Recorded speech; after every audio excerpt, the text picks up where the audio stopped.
Hey, I'm Eddie the Bartender with liquorexam.com and bartendertees.com, here to demonstrate how to make a screwdriver.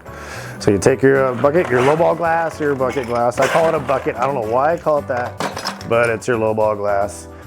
It's basically just vodka and orange juice. That's it. This was created in the 40s by oil workers in the Persian Gulf, and they used their screwdriver to mix it up. So that's how I got the name screwdriver. An ounce and a half of vodka. 1, 2, 3, 4. It's a real popular brunch drink. If you work a brunch crowd, you'll find that out. And orange juice. Let's see, a couple straws. There's really no garnish for this, but I do have some orange slices, so I'll pop an orange slice on there just for fun.